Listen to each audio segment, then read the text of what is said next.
Thank you. Good evening, everyone, and welcome to tonight's committee meetings. The committee meetings will run consecutively and there will be a slight delay between each committee as the chairs and managers of each committee change over. The order of meetings will be the assets and infrastructure, followed by finance and governance, community and culture, and finally environment and planning. If members of the community would like to speak on any of the items on the committee meeting agendas or on the council meeting agenda when they are published this week, they may register to speak at the public forum, which is now held on the third Monday of the month. So that will be next Monday. And you have until 10 a.m. on the day of the public forum to submit your request to speak. I will do the acknowledgement of country. I would like to acknowledge the Bidjigal people of the Eora Nation, who are the traditional custodians of all lands, waters and sky in the Georges River area. I pay my respect to elders past and present and extend that respect to all Aboriginal and Torres Strait Islander peoples who live, work and meet on these lands. And I will now hand over to Councillor Mort, who is the Chair of the Assets and Infrastructure Committee. Thank you, Mayor Gord. Welcome to tonight's meeting of the Assets and Infrastructure Committee meeting. I declare the meeting open at 6 p.m. Apologies. I have an apology from Councillor Arthur and Councillor Punn. Are there any other apologies for this evening's meeting? Can I call for a mover? Councillor Anzalotti.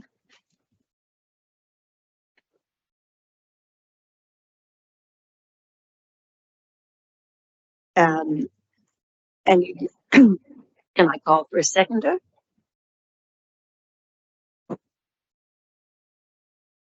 Councillor Maloney. All those in favour say aye. All those against? I declare the motion carried.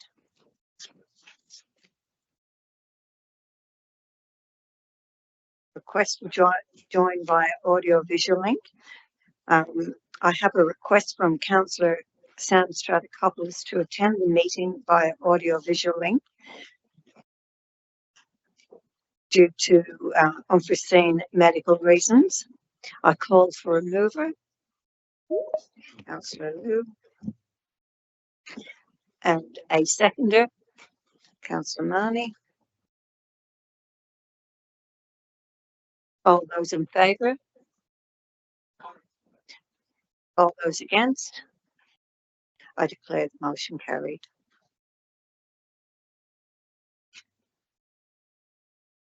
Notice of live streaming. Staff and public are reminded that this meeting is being recorded for minute-taking purposes and is also being broadcast live to the public on Council's website in accordance with Section 5 of Council's Code of Meeting Practice. The recording will be made available on Council's website. Code of Meeting Practice. The order of business is as shown in the agenda, which has been made available. Staff and public are reminded that this meeting is open. Doors to the meeting room are to be left open unless the meeting moves into a closed confidential session, according to Section 14 of the Code of Meeting Practice. Only if the meeting moves into a closed confidential session will the public broadcasting of the meeting be suspended. Council's Code of Meeting Practice prohibits the electronic recording of meetings without the express permission of Council. Mobile phones must be turned to silent. Disclosures of interest. Do any councillors have any interest to declare? There being none. There are no speakers registered for tonight's meeting for the public forum. So next we have the confirmation of the minutes of the previous meeting, ASS 004-26, held on the 9th of February 2026. I call for a mover. Councillor Liu. And seconder, Councillor Lansbury.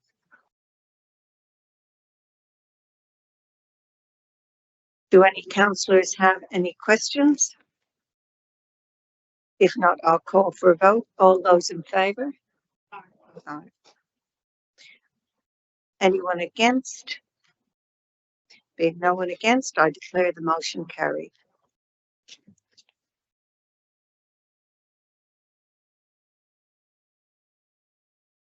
Committee reports.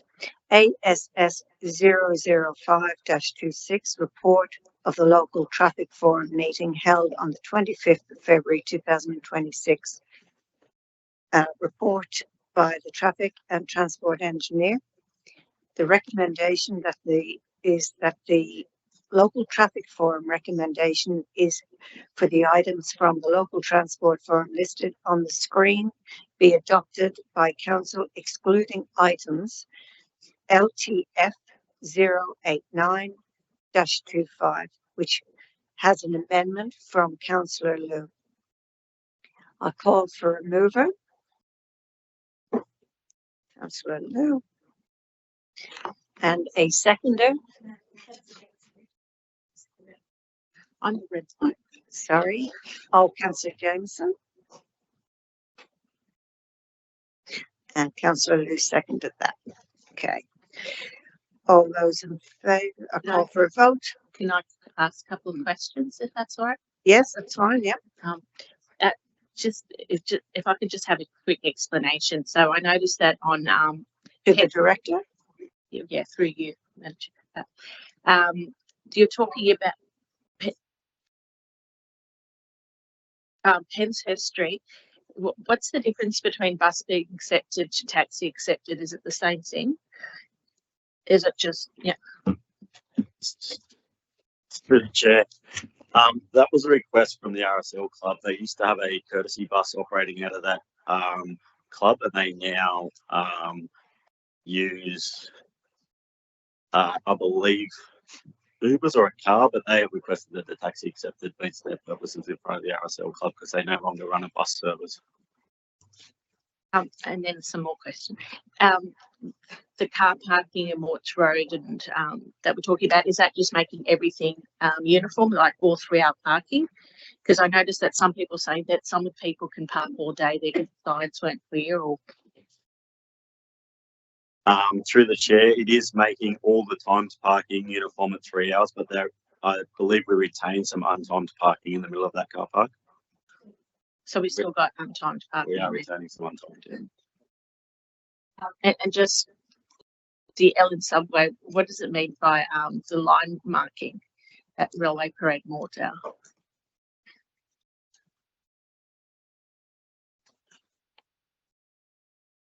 Why was that?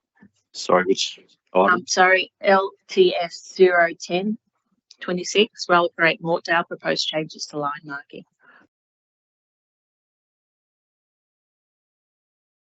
Through the chair, that's a short extension of the double BB no overtaking lines by about 2 metres. So people were cutting the corner, so the existing line's been extended.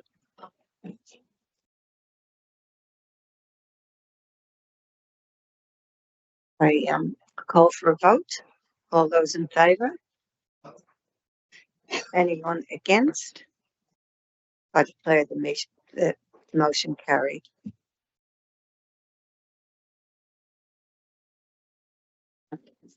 Now, we return to LTF 089, Carrington Avenue and Warwick Street, Hurstville, proposed intersection safety improvements. I call for a mover. Councillor. So I just have a amendment. So I haven't heard from Councillor Liu's amendment first.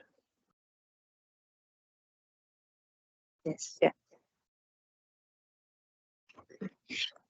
Councillor Liu. Yes. Thank you, Madam Chair. The amendment would be within B. There is amendment and plus C. I think it's already shown on the screen with the highlight in yellow color. I can read it. B, that the final design plan be endorsed for construction within the current financial year 2025-2026 from the available funding allocated to Carrington Avenue and Warwick Street, Hurstville, with one amendment. The existing no stopping sign on the southwest corner of Carrington Street is to be retained in its current location. And C, you can see on the screen that based on residents' feedback, council officers undertake a community consultation regarding the potential installation of a raised threshold and additional signage in Warwick Street and report the outcome to a future local transport forum. Thank you.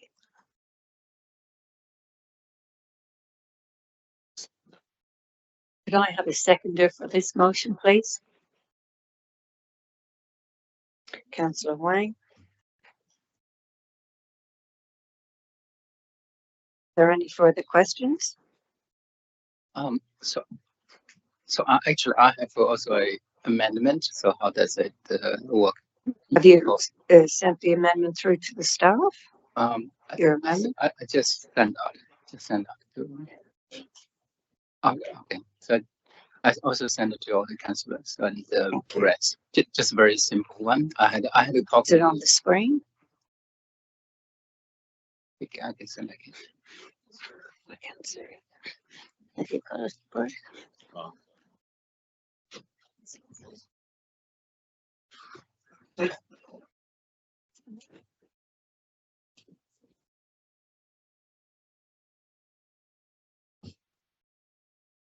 Yeah. Councillor Liu, could you possibly read out the Wayne? Could you possibly read out your amendment? Sure. So, just in addition to the work at the intersection, there will be additional change on Warwick Street, including speed humps. Councillor Liu, do you accept this amendment? Can I just make a suggestion that perhaps Councillor Wang looks at his amendment in relation to the one that was put forward by Councillor Liu, because I think it's very similar intent behind what Councillor Liu has put forward and what you're also proposing. So perhaps what Councillor Liu has already proposed might satisfy the amendment that you're also requesting. Okay. So yeah, I didn't see any work at Warwick Street, but including speed humps. If we can just add that one, I'm fine. Just the actual work at the Warwick Street, because the current motion is about the intersection, but further up, because it's downhill, so they will be talking about the Warwick Street. Probably just go through with you. Bryce can maybe you can explain a little bit about the background. Thank you, Councillor, and through the chair. The proposed amendment does actually cover in point C that we undertake community consultation regarding the potential installation of a raised threshold and additional signage in Warwick Street and report the outcomes to a future local transport forum. So I think both amendments are trying to cover off the same thing, and it's a bit more comprehensive in the amendment that Councillor Liu put forward. Okay. So can we mention the speed humps, if possible, to just add it to the signage, the speed humps? Through the chair, it's a raised threshold is a speed hump, so it talks to the speed hump. Okay, cool. Okay, I'm fine with that. Thank you. Yeah. So we move back to Councillor Liu's amendment, which is the motion. All those in favour? Anyone against? I declare the motion carried unanimously. There being no further business on the agenda, I declare the meeting closed at 6:12 p.m. Thank you.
Good evening. Welcome to tonight's meeting of the Finance and Governance Committee meeting. I declare the meeting open at 6:16 p.m.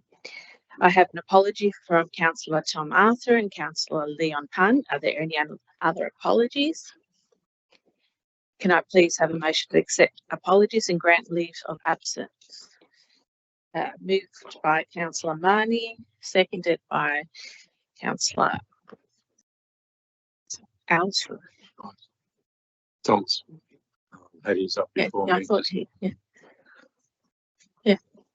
Did you put yours up? Yeah, I thought. Yeah, Alison, but we'll leave it at Alison.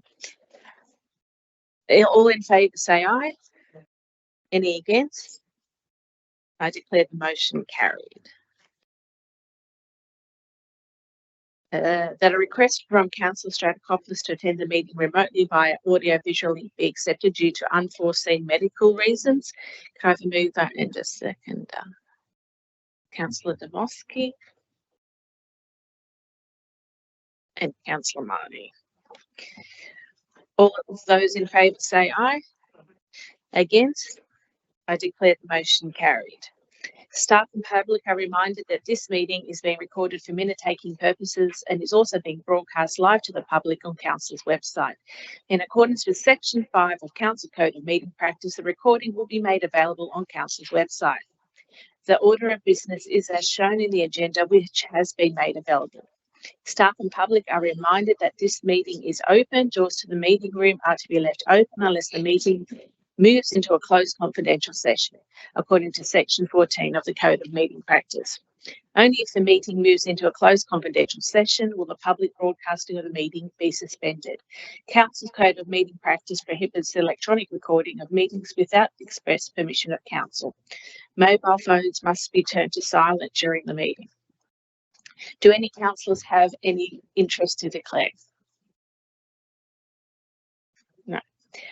Confirmation of minutes of previous meetings, FIN 008-26. Confirmation of the minutes of the Finance and Governance Committee meeting held on 9th of February 2026. Can I call for a mover and a seconder? Councillor Allison and Councillor Du. Do any councillors have any questions? If not, I will call for a vote. All in favour say aye. Against? I declare the motion carried. Committee reports, FIN 009-26, investment report as at 31st of January 2026. Can I call for a mover and seconder? Councillor Marnie and Councillor Luke. Do any councillors have any questions? Councillor Mort, do you have any questions? No. If not, I'll call for a vote. All in favour say aye. Any against? I declare the motion carried. FIN 010-26, Council's website functionality. Can I call for a mover and a seconder? Councillor Wang and Councillor Mort. Do any councillors have any questions? Yes, so I have a couple of questions through you. So through you to the director. So this is originally my motion, and so I just want to confirm. So this is just the confirmation. We have a successful budget bid, and we are going to do the initial investigation, and we are going to embark on the full improvement and everything. Is that correct? Through the chair, I believe that's correct, but I'll just refer to the Manager City Futures to confirm that. Thank you, through you, Madam Chair. Councillor Wang, in response to your notice of motion, we have made some immediate changes in regards to the accessibility of documents on the website whilst we go on the journey of replacing the system and going through that process. But we have done as much as we can with the current system to make documents more accessible. So the searching function, I think, is the core to the to the website, because we have so much rich content, and So my experience and the feedback I got is still not ideal, and to a degree, some people have to resort to use the Google to search for our website, not the native. So if we, in the future, if we can improve, do you have a plan to, to improve on that, particular searching function? Just look, the current website has been improvements have been made as a result of the notice of motion to access those PDF documents. So we have done specific back end to allow that to happen, and then we are going through the procurement process for a full new site. But that's a longer time frame. So probably didn't make it very clear. So if I just do it now, if I search for Beverly Hills Master Plan, it will not take me to Beverly Hills Master Plan, the page. Instead, it will show me Beverly Hills or Master Plans, model or whatever.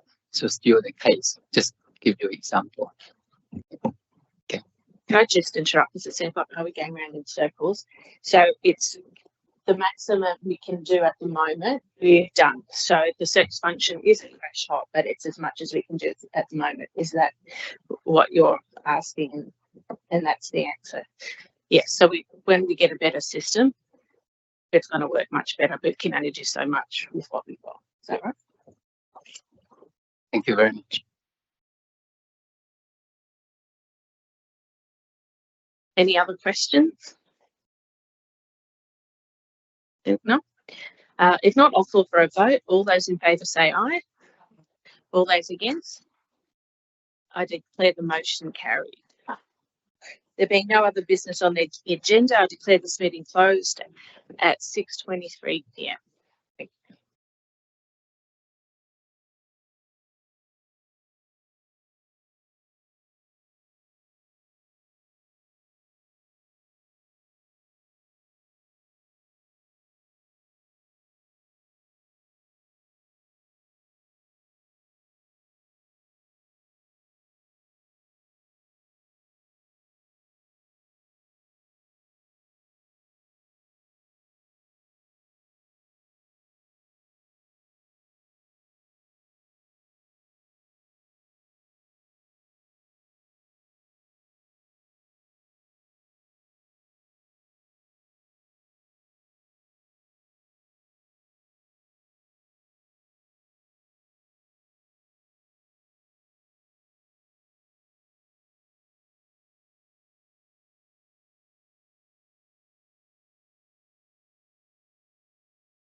Good evening, everyone, and welcome to the Community and Culture Committee meeting of Monday, the 9th of March, 2026. I'll declare the meeting open at 6:25 p.m.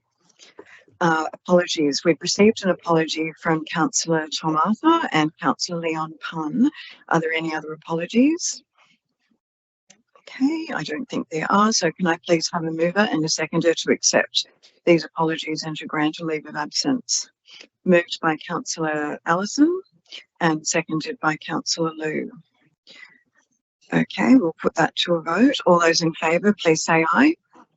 Anyone against? We'll declare that carried. Our next item is to request to attend the meeting via an audio-visual link. We've received a request from Councillor Stratakopoulos to attend tonight's meeting remotely due to unforeseen medical reasons. Can I please have a motion to accept this request to attend tonight's meeting remotely via audio-visual link? A mover and a seconder, moved by Councillor Mort and seconded by Councillor Dmowski. Okay, we'll put that to a vote. All those in favour, please say aye. Anyone against? Okay, we'll declare that one carried. The notice of live streaming, staff and public are reminded that this meeting is being recorded for minute-taking purposes and is also being broadcast live to the public. on Council's website in accordance with Section 5 of Council's Code of Meeting Practice. The recording will be made available on Council's website, the Code of Meeting Practice. The order of business is as shown in the agenda, which has been made available. Staff and public are reminded that this meeting is open. Doors to the meeting room are to be left open unless the meeting moves into a closed or confidential session, according to Section 14 of the Code of Meeting Practice. Only if the meeting moves into a closed or confidential session will the public broadcasting of the meeting be suspended. Council's Code of Meeting Practice prohibits the electronic recording of meetings without the express permission of Council. Mobile phones must be turned to silent during the meeting. Disclosures of interest. Do councillors have any interest to declare tonight? Okay, I'll take that as a no. I'd also like to pay my respects to the traditional owners of land, and always was, always will be Aboriginal land. We'll move to our first item, which is confirmation of minutes of previous meetings. COM 005-26, the confirmation of the minutes of the Community and Culture Committee meeting held on 9th February 2026. And I'll call for a mover and a seconder, please. So it's moved by Councillor Mort and seconded by Councillor Liu. Any questions on the minutes, councillors? No? Okay, well then we'll move that. I'll call for a vote. All those in favour, please say aye. Anyone against? Okay, we'll declare that one carried. And we'll now move to our committee reports, the first of which is COM 006-26, the report of the Georges River Council Sports Advisory Committee meeting held on 26th of February 2026. We doing a report on this? No? Okay. Just for the minutes? Okay. So I'll call for a mover and a seconder of this. So Councillor Mort is moving and Councillor Dmowski is seconding. Do councillors have any questions on these minutes? I'll take that as a no. Okay. Well, if not, we'll go to the vote. So all those in favour, please say aye. Anyone against? Okay. We'll declare that one carried. Our next item is COM 007-26, the report of the Beverley Park Steering Committee meeting held on the 4th of March 2026 And Happy to move that, Madam Chair. you're going to move that Yep. from the Mayor. Councillor Borg is moving it, and looks like Councillor Mort is seconding that. Thank you. Do councillors have any questions on this item? I'll take that as a no and call for a vote. So all those in favour, please say aye. Anyone against? Okay, we'll declare that one carried. And our first actual committee report is COM 008-26, adoption of the Community Engagement Strategy 2026 to 2036. Are we having a report on that? Only if there's questions or if Okay. there's a specific. Oh, okay. Yeah. So, all right, I'll call for doing things a bit differently this time by the looks of it. We're not actually getting a report on the item. Okay. I'll call for a mover and a seconder. So it's moved by Councillor Wang and seconded by Councillor Marnie. Do councillors have any questions on any of the items tonight? Yeah. Okay, Councillor Wang, you have a question? Yes, yes, through you, Madam Chair. So just probably questions for the director. So first, so this is the what's the stage? So this is the final draft. So when are we going to become formal, final? Through you, Madam Chair, are you saying it once this is endorsed, that's it? I'm asking. Yes, it's the final document. Okay. So Yeah, so it's been out on public exhibition Okay. for quite some time because it was extended over the Christmas break and now is coming back for adoption. So this will be the final document if it's approved at council at the end of this month. Okay, so it will last for 10 years. 2020. Yes. Okay. So the second question is about the channels, communication channels. So I've seen a few. The feedback I got from the community is sometimes they don't know, they still didn't get it. So my question is any other ways or social media we can also promote? It's open question. Probably it's too late, but I'm just Through you, Madam Chair, are you suggesting that we diversify what platforms we currently have, or are you Expanded or easy. Yeah, so I know that a resolution of council either early this year or at the end of last year was on that. So I know that Kent and Kath have been reviewing what platforms we might bring to the table in terms of called communities specifically. Is that what you're referring to? Not just the code, just the general. Okay. Yeah.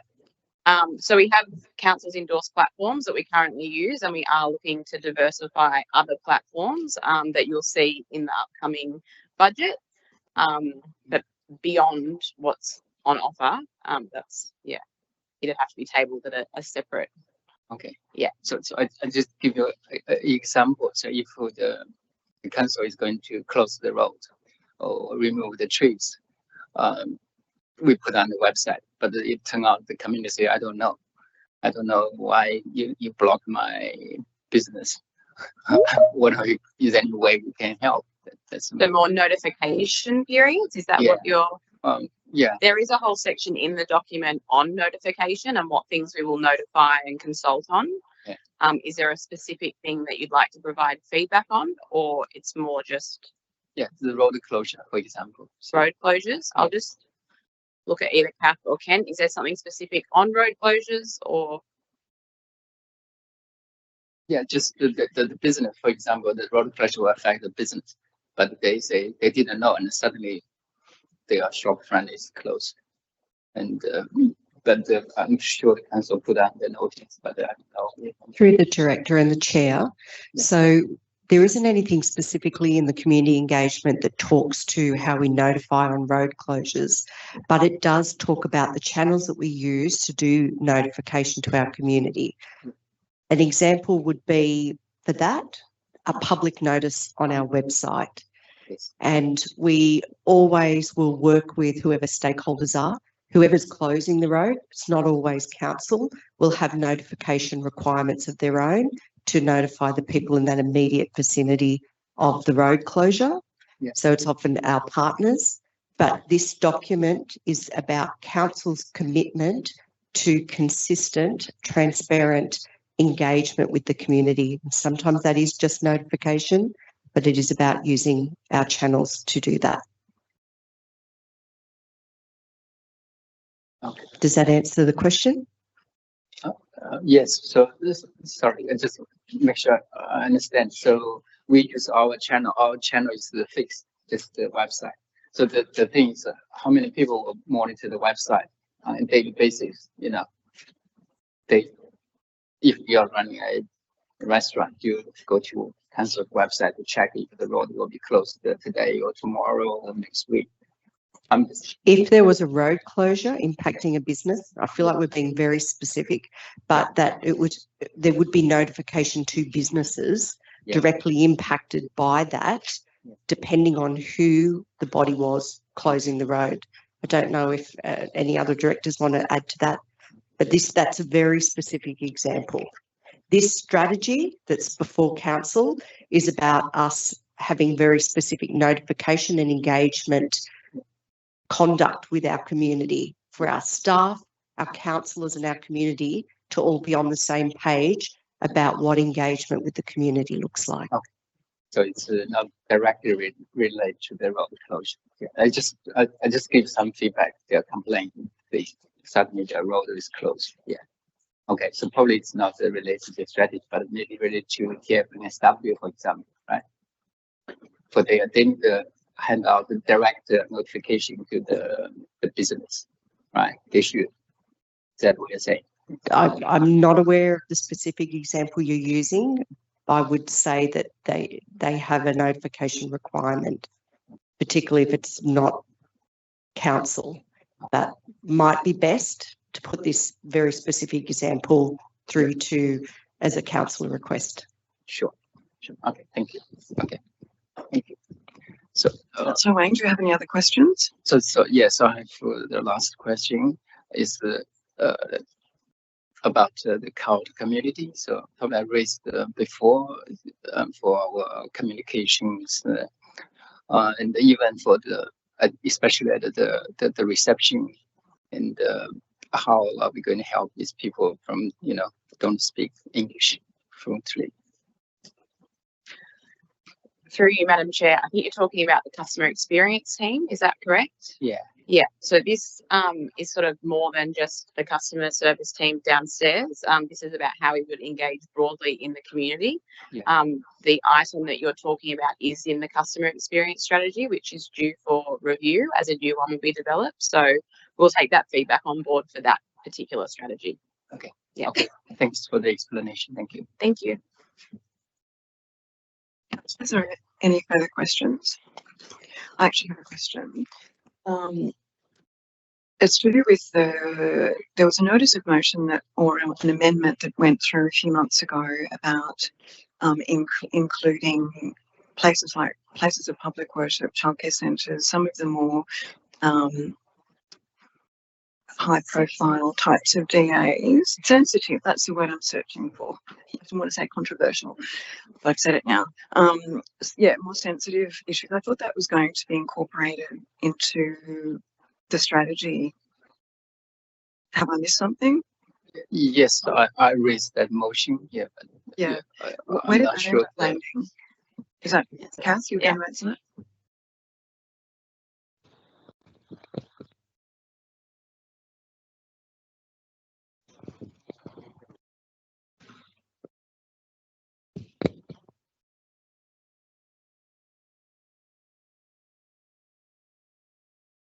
Is that working? Yeah. That was added in the strategy update from the initial feedback. That was added before we went out to public exhibition, and that was done through Joseph Hill's team to add more provision for matters that would be considered sensitive in the community. Thanks, Ms. James. When I read it, I didn't actually see it, so I'm going to need to have a closer look then to see it. So, Councillor Wang, did you have further questions? Thank you very much. Councillors, any other questions at all of the director or our staff?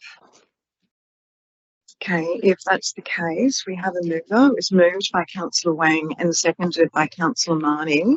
So if there's no further questions, we'll put it to a vote. All those in favour, please say aye. Anyone against? Okay, we'll declare that one carried. Which brings us to our next item, COM 009-26, Interactions with Children and Young People Policy for Adoption. I'll call for a mover and a seconder. So it's being moved by Councillor Mort and seconded by Councillor Liu. Councillors, any questions on this item? Okay, I'll take that as a no. If that's the case, we'll call for a vote. All those in favour, please say aye. Anyone against? Okay, we'll declare that one carried. And that brings us to the event grants for April 2026. I'll call for a mover and a seconder for that. Councillor Mort, and a seconder please. That would be Councillor Liu. Thank you. Councillors, do we have any questions on this item? Take that as a no. If that's the case, then we'll put it to the vote. All those in favour, please say aye. Anyone against? Okay, we'll declare that one carried. And that was our last item, I think. Oh, no, it's not. The last item on here. Oh, no, it's not. Sorry. Down the bottom of the page, COM 011-26, place naming new community centre in Peakhurst Park, the results of the community consultation. I'll call for a mover and a seconder for this item, and that is being moved by Councillor Marnie and seconded by Councillor Mort. Councillors, any questions or discussion on this item? Looks like no. Okay, if that's the case, we'll put it to the vote. All those in favour, please say aye. Anyone against? Okay, we'll declare that one carried, and that one is the final item on this agenda for tonight. So there being no further business, I'll declare this meeting closed at 6:41 p.m. and thank you everyone for your attendance.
Welcome to tonight's meeting of the Environment and Planning Committee. I declare the meeting open at 6:43 p.m. I have an apologies from councillors Payne and Arthur. Are there any other apologies? Not tonight. Okay. Can I please have a motion to accept those apologies? Councillor Anzali and Councillor Gow, thank you.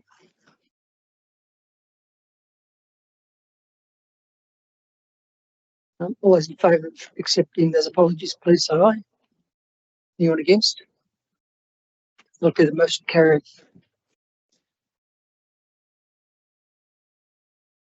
I request to attend the meeting via audio visual link.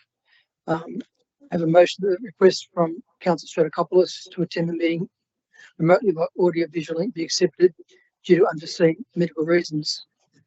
Can I move it, please? Councillor Mort, seconder. Councillor Ellison. Thank you. All those in favour, please say aye. Anyone against? Declare the motion carried. Notice of live streaming of committee meeting. Staff and public are reminded that this meeting is being recorded for minute taking purposes and is also being broadcast live to the public on Council's website. The recording will be made available on Council's website.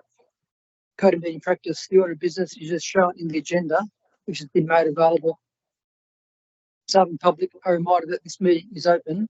Doors to the meeting room are to be left open unless the meeting moves into a closed confidential session, according to section 14 of the Code of Meeting Practice. Only if the meeting moves into a closed confidential session will the public broadcasting of the meeting be suspended. Council's Code of Meeting Practice prohibits the electronic recording of meetings without express permission of council. Mobile phones must be turned to silent during the meeting. Disclosures of interest. Do any councillors have any interest to declare? Thank you. There are no disclosures tonight. Confirmation of minutes of previous meeting. ENV 00426 confirmation of the minutes of the Environment and Planning Committee meeting held on 9th of February 2026. Could I have a mover, please, and a seconder? Councillor Allison, Councillor Mort, thank you. Do any councillors have any questions on those minutes? Okay, there's no questions, so I'll call for a vote. All those in favour, please say aye. Anyone against? I'll declare the motion carried.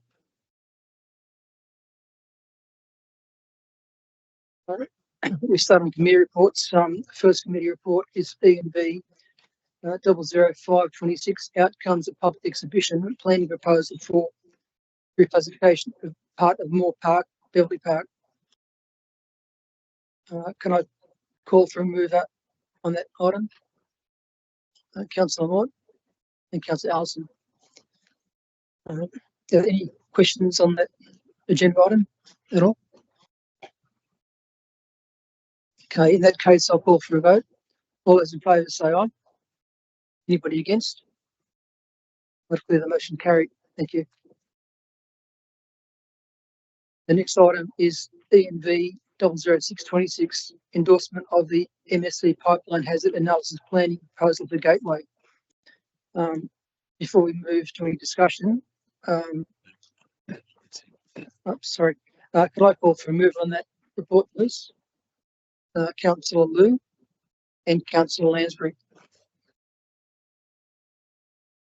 And before we go to any discussion, the Ms. Quinn from the staff is going to give us an overview. Thank you.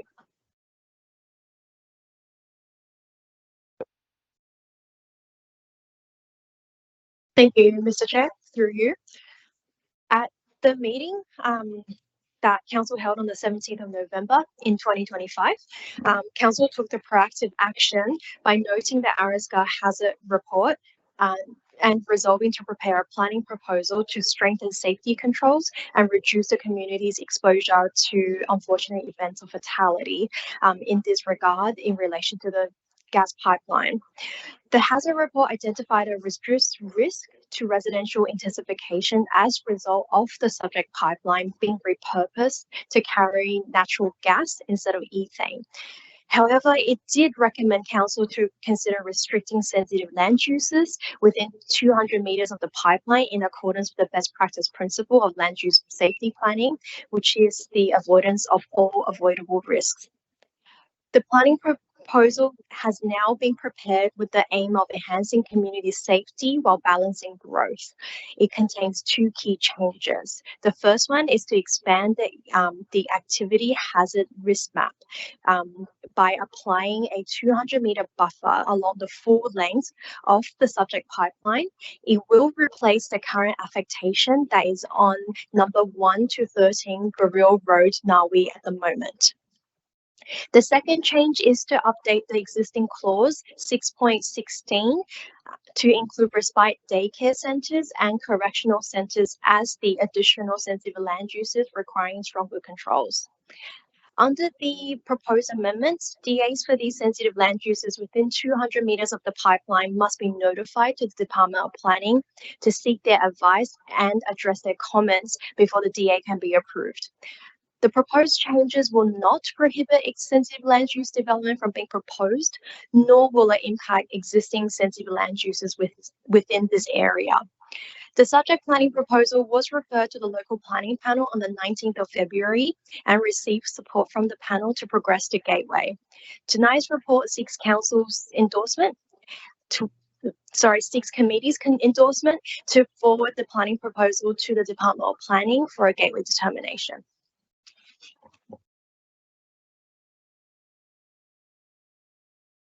Thanks, Ms. Quinn. Do any councillors have any questions?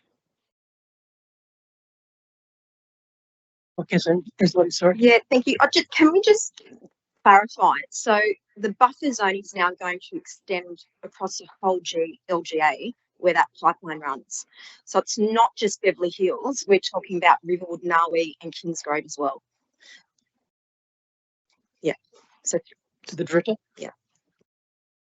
Through Mr. Chair, that is correct. The pipeline does run along the entire length of the, I believe it's a T8 train line. So it will affect the suburbs of Riverwood, Nawi, Beverly Hills, and Kingsgrove, which are all subject to the T8 railway line. Okay, so unless, correct me if I'm wrong, the report does not list every affected street or suburb, does it? No.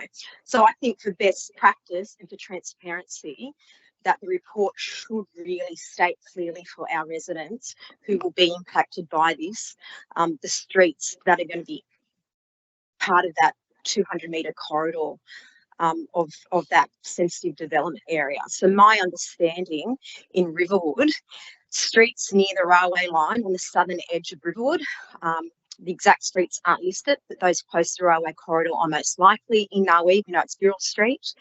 That's already been identified as a hazard zone. Penshurst Road, sections near the railway line, Shorter Avenue, Grove Avenue, and Nawi Avenue. Beverly Hills, it's Morgan Street, it's Frederick Street, Stony Creek Road in sections, and there's other small connectors near the railway line, such as parts of Broad Arrow Road. Kingsgrove, we've got Kingsgrove Road sections near the railway corridor, St Albans Road, Harrow Road, streets that run close to railway pipeline alignment, Bexley Road, the western part, which is near the railway end or the line. So residents won't know from the report alone which specific addresses are affected, only which suburbs are generally in the vicinity, and for precise identification of the impacted streets, I just think that we need to have a really concise map showing our residents who's going to be implicated in this decision. Yeah, that's all. I just can we do that? Through the chair. There is a map that details the affected areas. In terms of your concerns around identifying streets and suburbs, what would likely happen if council is of a mind to ask staff to do the amendment, which is logistically possible, is we'll go off to the Department of Planning who have a say, and as part of their say, they'll also have their legal counsel look at it, and they will go to the objectives of how to construct a legal LEP amendment. and they're not likely to go through line by line on each street in the amendment itself. The map is what I believe the legal branch will rely on to enact the legislative change we're looking at. So that's the risk if you want to do that. I'm just saying we'll just move it down, move it to the legal side of things in the Department of Planning. They're not likely to allow that level of description. Look, I just think for transparency for our residents, I think this is where coming into problems. They need to know it's the implications of what can happen after this. It has major ramifications for them in terms of development and developers, that they have to go through greater risk controls. Residents' properties could be devalued, insurances. It's problematic. Thanks, Ms. Quinn. Yeah, through you, Mr. Chair. Noting that this proposal has not yet been public exhibition, the process is that this gets forwarded to the Department of Planning. They will review it and they will give the green light for public exhibition. And when that occurs, every single landowner whose property is affected by any form of change in planning control, they will be notified with a targeted letter which explains to them what changes are occurring, how they can comment on the changes. So should the planning proposal be supported to go down that path, to go down and progress far enough along to public exhibition, that's when the community will be invited to have their say via the targeted letter, as well as all the other platforms that we do follow through our community engagement strategy, like the Your Say webpage, council notices, an advertisement in the Leader as well. So more questions. So why are we taking this greater risk control when the state government has already said that the risk is minimal? And I have raised these issues before. I think it's the fatality rate of 1 in 1 million per annum. It just seems really excessive for this to go across now 4 suburbs. The Director. Through Chair. I don't necessarily disagree with you, but when faced with a consultant's report, a clear recommendation to undertake this action, I don't believe Council has any choice but to undertake it. To your point around the state have arguably provided a position on that. As part of the process that Ms. Quinn's just outlined, this will go back to the state, and subject to it going on public exhibition, there may be a criteria. So other way around, they may not let it go on to public exhibition on that very reason, but that will be a call that the state will have to make and satisfy themselves that the risk is not worth pursuing a planning amendment. So the state will have another opportunity to tell us if it's a good idea or not. Thank you. Any other questions? Councillor Wang. Oh, okay. Thank you. Through you, Councillor Mani, to the Director. So I just heard from the manager, this will go to the gateway and then go to, if approved, go to public exhibition and then it will become formal. So is that the process? Through Chair, in terms of that last point, when it becomes formal, the Department of Planning will issue or may not issue a gateway determination. And at that point, the formality will be basically the decision to proceed or not to proceed. Yeah. If Council has to proceed, there'll be a list of criteria that we have to meet. And in addition to that, as Ms. Quinn outlined, we would do targeted consultation with all affected landowners. Okay. So in case of Beverly Hills, I think some of the certificate, 10.7 certificate, already includes this pipeline restriction. So why is that? Is that the case? Yeah, through you, Chair. The notation on the 10.7 certificates that were applied for the first version of the risk report have now been removed in light of the revised risk report with the reduced level of risk. So the planning certificates right now only specify in part 5 the message that we have put on for the last at least 7 to 8 years, which is the development occurring within 500 meters of the pipeline must be notified to the gas line operator, which is APA Group. So that's a notification clause that's been there since my time here at council, which has since been the merger. So I understand that part. The sensitive development, the childcare, schools, and that part, is that in the certificate or not? Through you, Chair, because these have not received council endorsement, they are not within the planning certificates. So what is being proposed today, these have not been included within planning certificates, and they will not be included in planning certificates until these changes come into place formally. Okay, thank you. Just follow up, just take a step back. So this is the pipeline risk. Is that incorporated into the master plans, like the Beverly Hills or Riverwood or? Yep, through you, Chair. All of council's adopted studies, including this report, this hazard report, is considered within all of our active master plan work. So, for example, Beverly Hills master plan, that's one of them, as well as Riverwood master plan that is currently underway.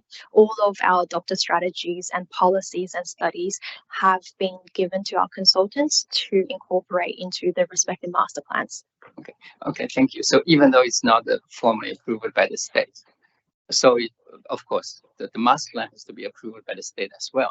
So is that the case? Is that the rationale? Because we just put everything in the master plan separately or combined, and then we go to the state for approval, including master plan. I'll just unwind that a touch. The documents you're talking about in terms of the risk profile have been provided to our consultants as part of our active master planning in Riverwood and Beverly Hills. The finalisation of the master plan is a council decision, not a department planning decision. Sorry, so you're saying the master plan is a council decision. It does not need to go to DPHI for approval, is it what you're saying? Correct. Okay, so for this part, this risk assessment, even though it's not approved by the state, we can still put into the master plan, is what I'm saying? Correct. Exactly. Okay. Okay, thank you. So yeah, so if I want to if I don't if I vote against it, I just vote against it. Can I just explain why? Probably I already explained enough. Not in relation to this a planning decision you disagree with and providing the reasons. I think that's more for a council as a whole body needs to provide reasons if it was to go against the planning decision recommended by staff. I don't believe that individual councils need to identify reasons to go against. So sorry, I didn't get it. So if I want to vote against it, can I just explain why? It's,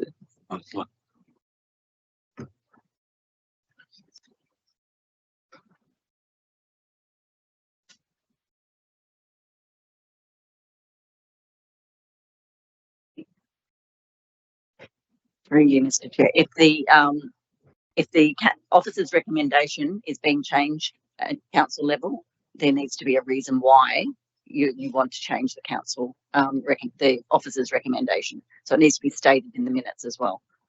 Yeah. So if I want to vote against this item, so what's the process? You vote against it, you have to say why you're voting against it. Yes, you have to give a reason. Oh, that's what I'm going to. And it needs to be included in the minutes. Okay. So what do I put in writing or just I can just make? You can just say when you're voting against it, the reason why you voted against it. Okay. Okay. Cool. So. So the chair, back to chair. So when can I just So when we go to a vote, you can say why you're voting against it. Oh. Okay. Yeah. If you want to give the reasons now. Okay. Cool. So yeah. So I think this this recommendation is extensive, disproportional to the risk, which is the one we're talking about. The risk one in a billion years, not ones in a million years, and and it also goes against the state risk standard, totally unnecessary, and it kills the essential service, childcare, schools, exactly what we need for a community and for a close to the transport center for where the population would grow. And also this will contradict and with the state MMR plan, and even just discount large parts of the existing master plan.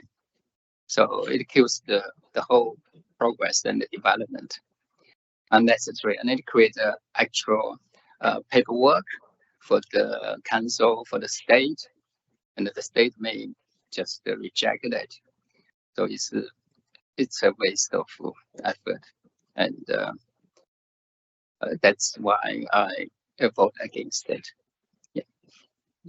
Thanks, Councillor Wayne. Councillor Gow. Thank you, Mr. Chairman. Through you to the director. This has obviously been going on for quite some time, and I just wanted to know whether, and this pipeline obviously runs further than 4 suburbs from Georges River, what are other councils doing about it, the associated risks, and whether minimal or whether big, and have they engaged, similar consultants to come up with these reports? Happy to answer that through you, Chair. So our neighbouring council at Canterbury Bankstown, they did a similar risk report, but that was done prior to the conversion of the pipeline from carrying ethane to natural gas. So we are, to our knowledge, the first council within our area to have done an updated hazard analysis for the new risk profile.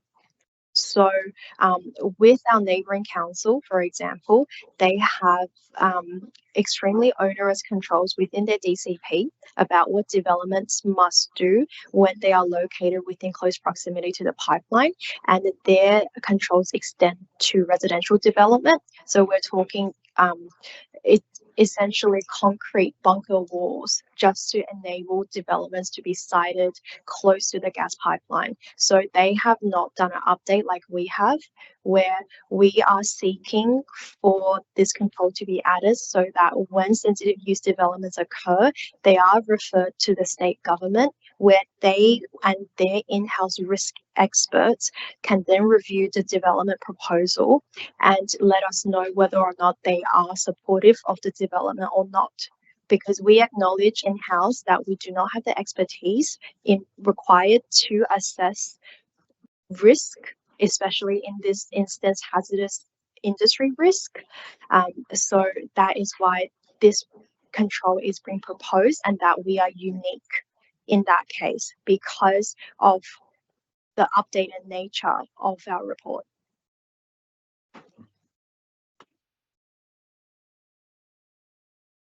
Thanks, Ms. Quinn. Councillor Jamieson. It's just a question to the director. If we don't endorse this one, does that mean we go back to the previous one, which had more restrictions? Is that what the previous one, which is natural gas, had higher restrictions, less development, basically, to then what we're actually proposing now? So I think we're going round and round in circles, and people are saying we can't do development, but actually we're improving our situation. And I don't think quite getting that. We seem to be going round and round and round in circles. So I just want to check if that's the case or if I got it wrong. Thank you, Councillor Fuge. I suspect, well, my take is that we're improving the situation.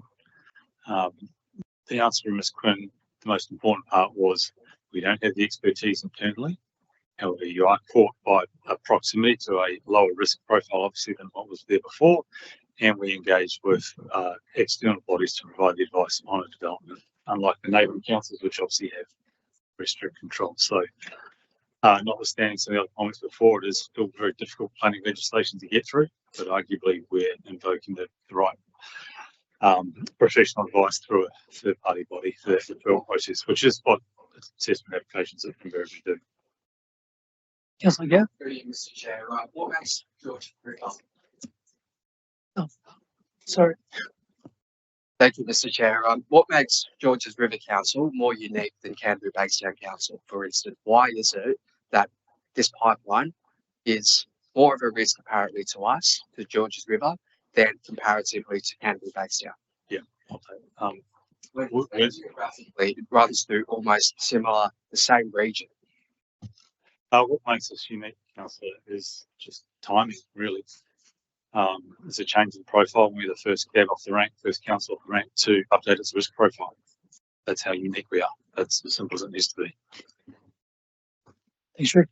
Councillor Jamieson. Just to clarify again, that we are improving. So we've got less of a risk. We've got less issues than Canterbury. We're in a better position in terms of development than Canterbury Bankstown. I'm not quite sure if you're getting it. You don't have the restrictions that Canterbury Bankstown has. I'm asking, that's what I'm doing. It's like I'm asking and we're getting the same thing that we're asking that it's worse or. Yeah. What's the lifespan of that pipeline? So it's already been there for 50 years. What is this? Do we know? Do we know what type of lifespan that pipeline has? Through you, Chair, no, we do not know. We're not the pipeline operators, but the fact that we do have the due diligence to implement recommendations to address a risk, especially in alignment with the hazardous industry paper, which says that all avoidable risks should be avoided. So we are taking the recommendation of the consultants to implement their restriction in line with the best practice principles. Yeah, sorry, another question. Canterbury Bankstown Council, so the risk has dropped. It's even lower, hasn't it, with the changeover? Through you, Chair, the risk now is not significant for residential purposes. The risk now, in terms of the external recommendation, is that the risk is more geared towards, it is still there for sensitive land uses.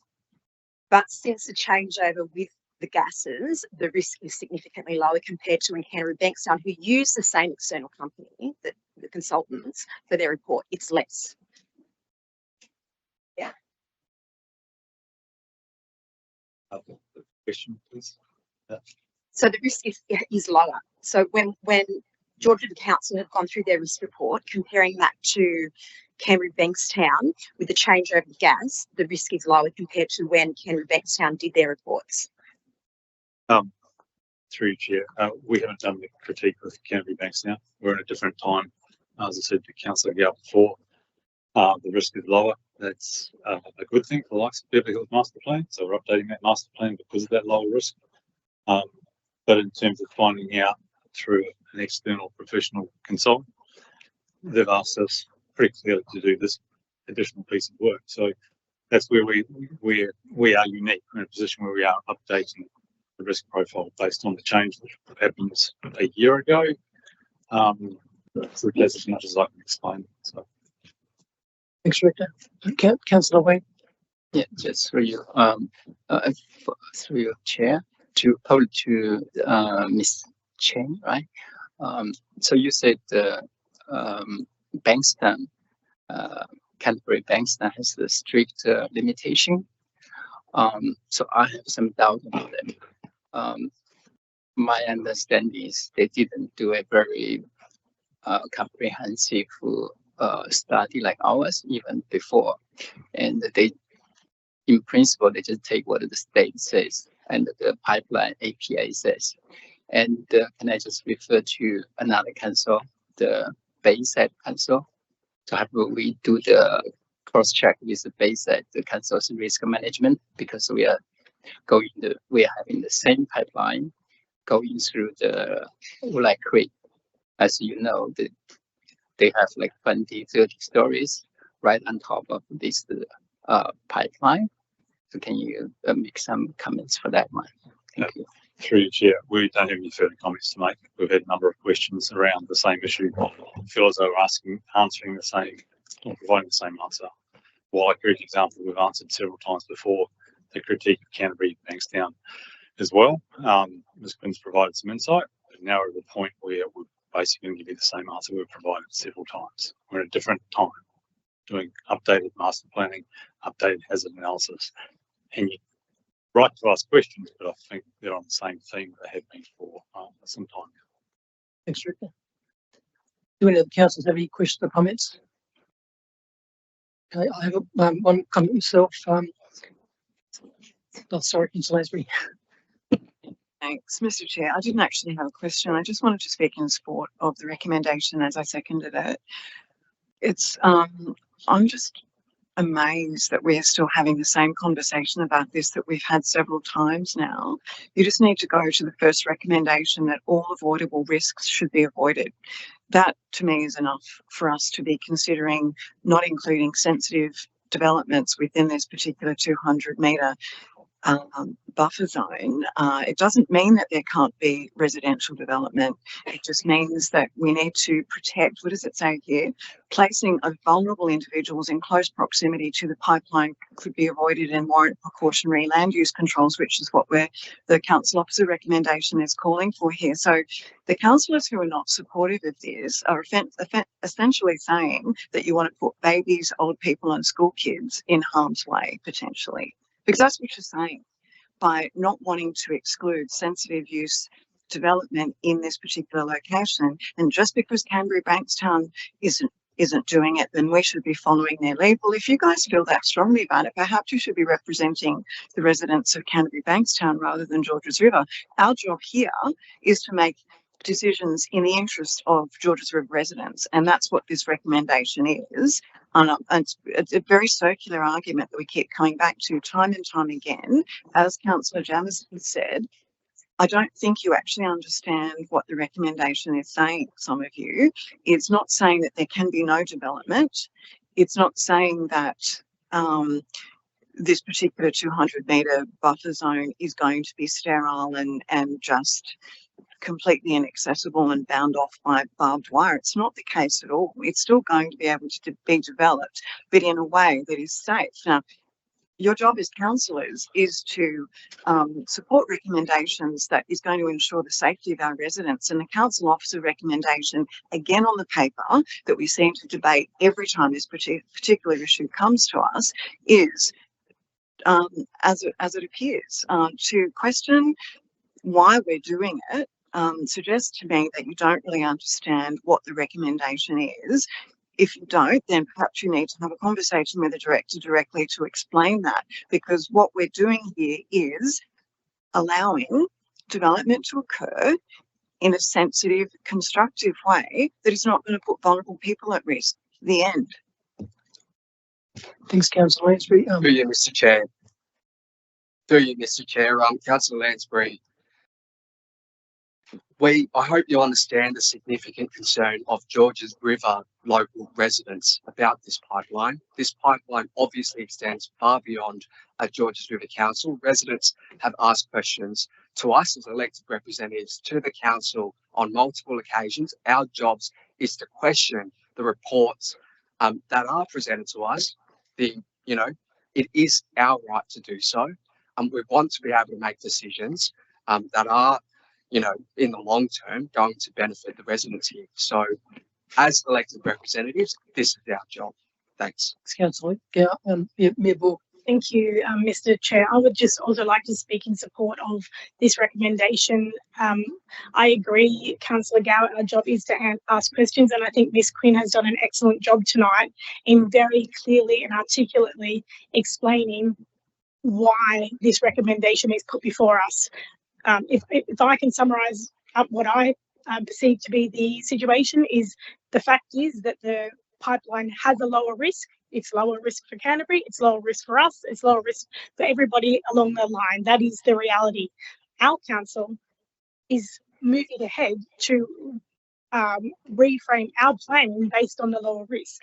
Our neighbouring councils have not taken that proactive step. We have. We're doing it first, which means that our residents are actually better off because we have much less restriction through this planning proposal on the development that can take place in that proximity. And it doesn't actually even it limits no development. That is what Ms. Quinn said.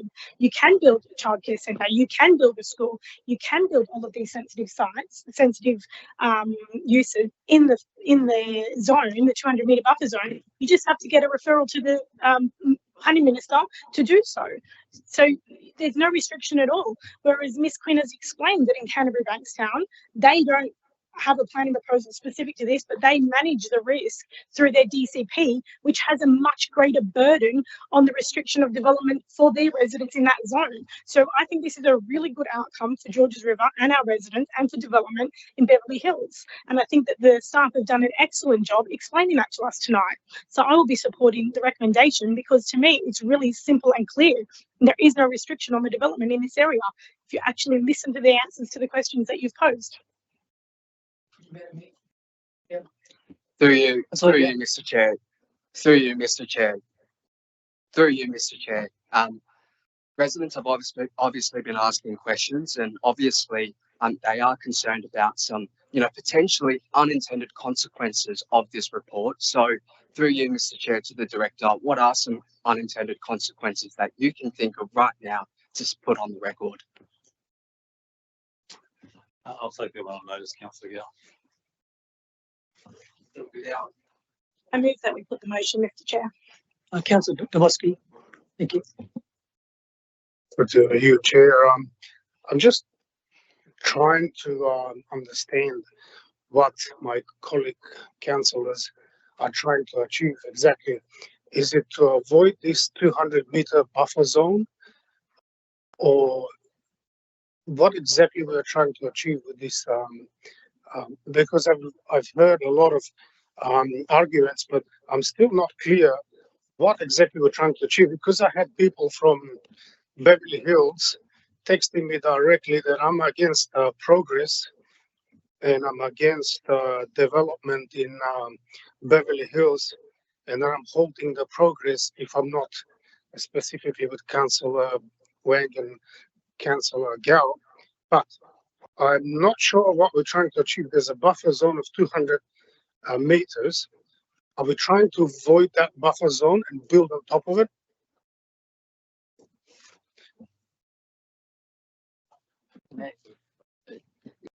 I think it's direct to me, or can I answer? Yes. Yeah, before we've had enough questions and answers. Before we go to a vote, I'd like to ask Ms. McKinley from the staff to give us some advice about governance. Through you, Mr. Chair, I just want to clarify clause 11.12 of the Code of Meeting Practice, voting on planning decisions. So where the council or a committee or a council committee makes a planning decision that is inconsistent with the recommendation made in the staff report, it must provide reasons for its decisions and why it did not adopt the staff recommendation. Thanks, Ms. McKinley. I'll now put this to a vote. And go in the room for that, please. Madam Mayor, your vote, please. For. Mr. Chair. For. Councillor Allison. For. Councillor Anzalotti. For. Councillor Domosky. For. Councillor Gow. For. Councillor Hayes. For. Councillor Jamison. For. Councillor Lansbury. For. Councillor Liu. For. Councillor Mort. For.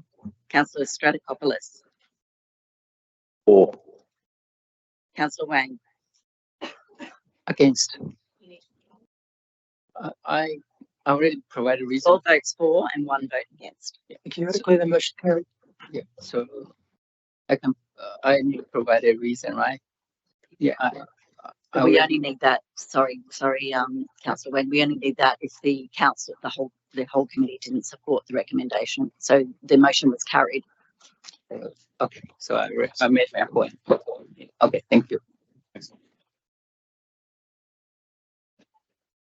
The next motion, the next item is ENV 00726 draft asbestos management policy, outcome of public exhibition. Can I call a mover? Councillor Mort, and seconder, Councillor Lansbury. Do any councillors have any questions? Thank you. In that case, I'll call for a vote. All those in sorry, I'll go around the room. So, okay. Yeah, sorry. Don't need to go around the room. All those in favour say aye. Any against? Thank you. I declare that carried. The next motion, next item is ENV 00826 draft wildlife protection area policy, outcome of public exhibition. Call for a mover, Councillor Mort, and seconder, Councillor Allison.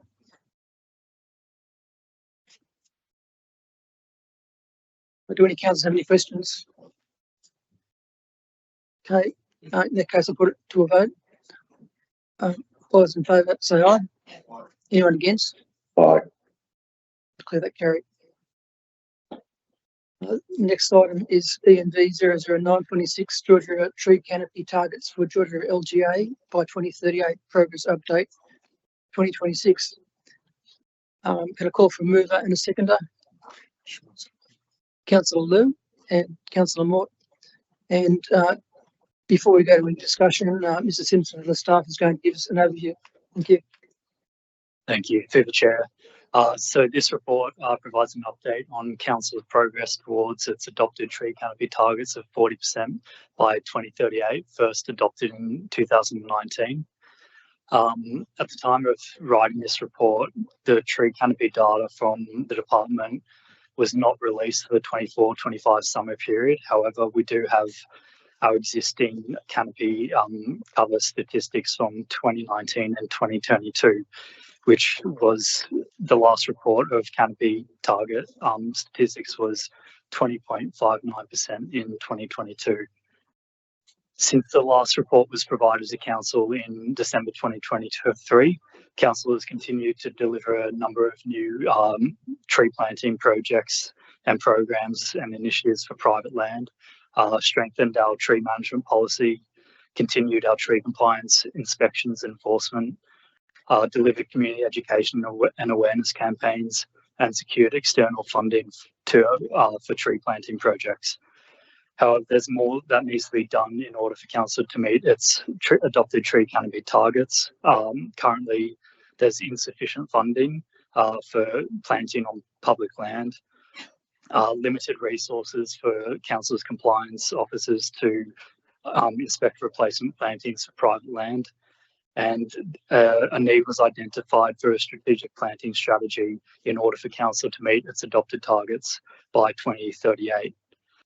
Therefore, this report recommends that Council considers a future budget bid for the development of LGA-wide strategic tree planting strategy and costing schedule up to 2038. Thank you. Thanks, Mr. Simpson. Do any councillors have any questions? No questions? If not, I'll call for a vote. Sorry, Councillor. Sorry, Mr. Chair, it's a okay. great question. It's just in relation to the celebratory and commemorative tree giveaway, which I think that was from the last budget. I think I've raised a few times now, I think Bayside Council, I know it's a neighbouring council, heaven forbid we do what they do, but when they have their citizenship ceremonies, they give some small plants or something to new citizens, which I think would be a really great thing for us to do as a council, because if you think about it, there's like, I don't know, 150 on average new citizens every couple of months. That could be a few extra trees out there, even if they're on balconies. They don't necessarily have to be planted in the ground, I guess. Is that something we've investigated? Through the chair, we do have a number of tree giveaways throughout the year, National Tree Day, etc.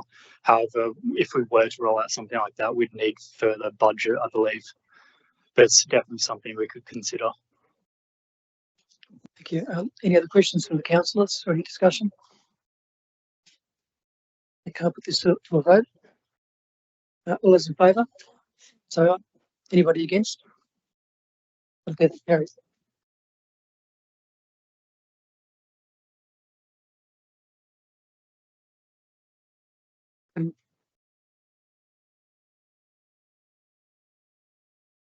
final item is E&V 01026 development and building Q2 metrics report. Can I call for a mover, Councillor Wang, and a seconder, Councillor Mort? Thank you. And before we move to any discussion, Ms. Griffiths from the staff is going to give us an overview. Thank you. Thank you, Chair. With regards to the development and building Q2 metrics, the average DA determination timeframe reduced by 8%, an 8% improvement, so dropping from 164 days in Q1 to 151 days in Q2. And with regards to all applications, not just development applications, but also modifications and review applications as well, we had an improvement of 17% from last quarter to this quarter, dropping from 161 days to 133 days.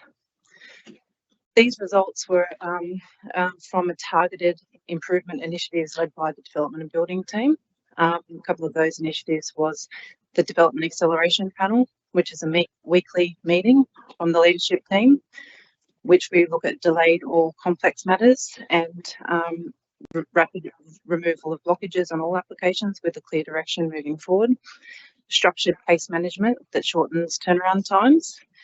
We've also had a proactive communication reform, so clearer, more consistent correspondence that reduces customer confusion and shortens response cycles. Review for information, request for information letters are more succinct and easier to understand and backed up by phone calls and meetings with the applicant. We've also enhanced lodgement checks at the beginning of the process, so ensuring that applications are submitted with fundamental information and that are assessment ready, preventing delays down the track. Council has proactively rebuilt and stabilised the planning team, which has improved our culture. In Q2, we've filled several key vacancies, including the principal planner position, development assessment officer position, student planner position, and more recently, the senior assessment officer positions. The standard of our successful candidates has been very high and setting our team up for success moving forward. With regards to the action plan, most of you will know that the Minister for Planning and Public Spaces contacted Council early March last year to discuss Council's performance due to, against reducing development application assessment timeframes. Council endorsed the response to the Minister with an action plan as part of a program to swiftly improve performance at its meeting in March 2025. The Minister's request aligned effectively with the improvement work already initiated by Council, which is a service review plan. We're still waiting to hear back from the Department of Planning since our submission in July last year. We haven't had any response back. Moving forward into Q3, we're in a really good position with the backlog of the older legacy applications, so not just development applications, but also modifications and reviews. We have a list of applications that are on the 180-day list, which have been in Council for more than 180 days. That is reduced from Q1 to Q2 from 19 to 13. And we've also seen the average age of those older matters reduced from 108 days in Q1 to 233 days in Q2, so from Q1 to Q2. This demonstrates Council's sustained proactive effort to reduce those older legacy delays in applications. So overall, these positive results reflect a deliberate, coordinated and proactive action to improve processing of development applications. Strong governance, early intervention, strengthened capability and disciplined case management are driving the reduction of processing times. Continued focus on process improvement will maintain the momentum and continued improvement in DA processing times and improve customer service. Thanks, Ms. Griffiths. Councillor, we have a question. Yes, a couple of questions through you, Chair. The first, the state performance expectation is 105 days, right? Right. So we are not there yet. Is that correct? Sorry, through you, Chair. Yeah, we're not there yet. So we're at about 150 days as we currently stand. Okay. Yeah. Okay. So The second question is probably you have not mentioned that one is about the housing target. I think I raised the question to the director just a while back about how we're tracking to meet the housing target, and we said we're waiting for the quarterly report. So can we just expand on that, explain that a bit? Are we on track to meet the housing target? Through you. In terms of the housing target, is what you're after to have that part of the development metrics report or a quarterly report on housing targets? Because the housing target is just one number. So in how many years George River Council needs to deliver how many houses, that's the number. So how we explain that one? So this is my question. In that case, we tracking? Yeah, we'll put it into the quarterly metrics report. In that case, we will put a housing target section into the quarterly metrics report. Can we just explain on that one? Are we on track in terms of how many years and the percentage? At the moment, in terms of we're on track, it depends on how you quantify being on target. At the moment, the narrative is around how many dwellings have been completed. It's a really strong position. However, the Georges River Council has 1,300 dwellings approved, but the developers are not building them. So the strategic planning side of things, we put the capacity into the planning controls, which I believe this council has the capacity to deliver dwellings. The developers are sitting on 1,300 dwellings that they're not delivering for all sorts of reasons in the market. That's on them. And so difficult to blur the lines a little bit more. The Department of Planning, in their wisdom, have decided that every knockdown and rebuild house counts as one additional dwelling. So you go from a 3-bedroom to a 5-bedroom dwelling, still one dwelling, they count it as one. So that's blurred the lines a lot in terms of tracking. Accounting for granny flats is another one. Very hard to pick those up when they're not a new water connection, because water connections help us with identifying new dwellings. And of course, the elephant in the room is the State Department have the Housing Delivery Authority and a State Significant Development Pathway, of which I'll say 13 to 15 applications have been received by Georges River Council, totaling over 4,000 dwellings that were not planned for. I'd suggest, based on that last metric, that we look as though the housing supply is coming. It's just that local government is not in control of it. But to your point, we'll put more of a section about what we can track, noting that previous discussions we've had, it's been very difficult. So it seems it's quite complicated. So is that worse? We can clarify these numbers with the state, because they expect us to deliver certain number of houses. And can we just clarify, are we meeting, ask them? Is that worthwhile to ask the state? That's one question. Through Chair, asking the state if they're tracked, they don't have a monitoring program that accurately tracks it. This is our issue. So when I talk about water connections and the like, that is embedded in some of the state planning data. So they do have some say in sort of telling us how we're doing. Very hard to bring that all together when their monitoring is not overly accurate. Yeah. Councillor, so do we have the how we're tracking? So what it means? How are we going to approach this one? How are we going to say how we're tracking this up, meeting our housing target? Councillor Wang, I'll take that on notice and reproduce it in the next quarterly report as you've requested. Okay, thank you. Maybe we need some help from the state, from their portal tracking or whatever. But yeah, if we have something, that would be good. Have some numbers. But because if we don't know what we are tracking, and then the state may turn around and say, you know, you're not performing to meeting the house target. If I may indulge one more comment, the planning portal only tracks certain types of dwellings. So your reliance on the state, who do not have an accurate way of tracking data, is overstated. Much like your reliance on council, we don't have an accurate way of tracking the data. That's all through my responses. I don't mind engaging with what the state have to offer, but it's going to require some level of writing nuance and numerical nuance to bring it together into a paper, part of that quarterly report to then explain it to you. But we do not have one source of truth, whether you go to the state or to us. Thanks, Director. Move on. Can I just make one comment? This is a good thing. So I've met with residents recently and architects in the area, and they've actually stated that their experience has been really quite positive with the improvements that have been made. So thank you for those improvements in making sure our residents are getting, especially our mums and dads who are doing their pools and their extensions, their experience a whole lot easier than what it has been in the past. Thank you. Any other questions for the councillors?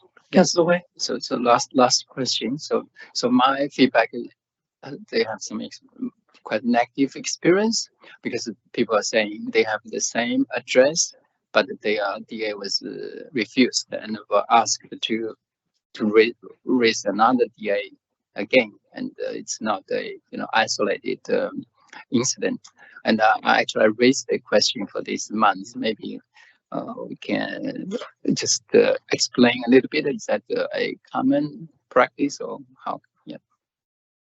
So initially we would try and determine an application by conditioning an approval. So if there's a way that you could put a couple of conditions on to get it out the door to approve it, that would be the first way of dealing with it. Asking for additional information would be the second way. So a very targeted letter, which is very specific, asking for something very specific and non-compliance to be addressed. That would be the second option. Sometimes when an applicant has been asked to provide information and we've had meetings with them and we haven't got the information back, then it goes to a refusal, unfortunately. But we do work with applicants to make that happen. But I will just point out that the number of refusal applications that we had in 2024 that went down in 2025. So in 2024, we had 9.6% of applications were refusals, and then in 2025, that was 7.9%. So it was a reduction, and we continue to try and reduce that. So we like to determine things by way of approval, and refusals are last resort option. Okay, cool. That's good news. Thank you very much. So you can provide the numbers I was asking, right? Okay, thank you very much. We have council have questions at all? Okay, council put this to a vote. All those in favour, say aye. Anybody against? There, carried. Time being 7:41 PM. I declare the meeting closed. Thanks, everyone.